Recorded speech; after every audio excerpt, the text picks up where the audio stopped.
সিনেমার কায়দায় ফেন্সিডিল পাচার, পুলিশের হাতে গ্রেফতার 5 জন দৌলতাবাদে। এ যেন পুষ্পা সিনেমাকেও হার মানাবে।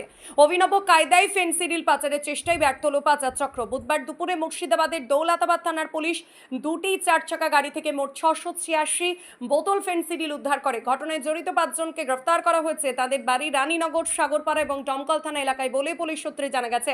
গোপন সূত্রে খবর পেয়ে দৌলতাবাদ থানার ওসি উদয় ঘোষ সহ তার টিম এই অভিযান চালায়। এদিনের এই অভিযানে উপস্থিত ছিলেন বহরমপুর সদর ডিএসপি তমাল কুমার বিশ্বাস, বহরমপুর সার্কেল ইন্সপেক্টর প্রসেনজিৎ দত্ত এবং দৌলতাবাদ থানার ওসি উদয় ঘোষ সহ তার টিম। সূত্রের খবর অনুযায়ী বহরমপুরের দিক থেকে ইসলামপুরের দিকে যাচ্ছিল দুটি সন্দেহজনক 4 চাকা গাড়ি।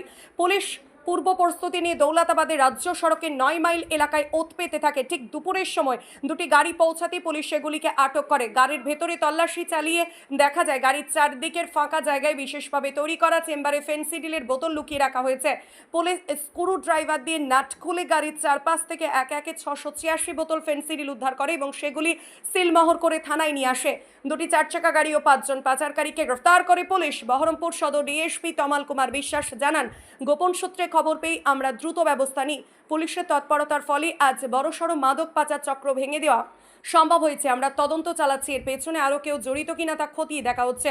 পুলিশ সূত্রে জানা যায় ধৃতদের আগামীকাল বৃহস্পতিবার বহরমপুর আদালতে তোলা হবে।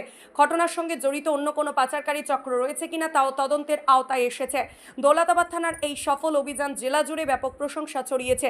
স্থানীয় বাসিন্দারা পুলিশের তৎপরতায় সন্তোষ প্রকাশ করেছেন। রাকিবুল ইসলামের রিপোর্ট, এইচপি নিউজ বাংলা।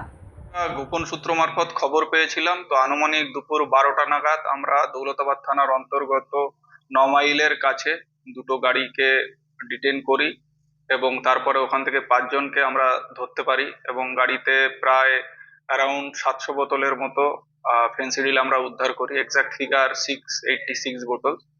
তো এটা আমরা উদ্ধার করি। ওরা বহরমপুর থেকে দৌলতাবাদ হয়ে ইসলামপুরের দিকে যাচ্ছিল। তো ওদের বাড়ি আমরা জানতে পেরেছি রানীনগর, দমকল এবং সাগরপাড়া থানার অন্তর্গত। হ্যাঁ, আজকে সিজার প্রসিডিওর করতে অনেকটা টাইম লেগে গেল, তো আগামীকাল আমরা কোর্টে প্রডিউস করব। হ্যাঁ, পিসির জন্য আমরা আবেদন জানাবো। এবার মহামান্য আদালত যতদিনের পুলিশ রিমান্ড দেবেন। এখনো ওগুলো তদন্ত সাপেক্ষ ব্যাপার আছে, তো এখনো আমরা তদন্তে এগিয়ে দেখতে পাবো যে কোথা থেকে আনছিল, কি পরিমাণ আনছিল। হ্যাঁ, 5 জনকেই গ্রেফতার করা হয়েছে। দুটো গাড়িতে ছিল, চালক সহ 5 জনের মধ্যেই চালক ছিল।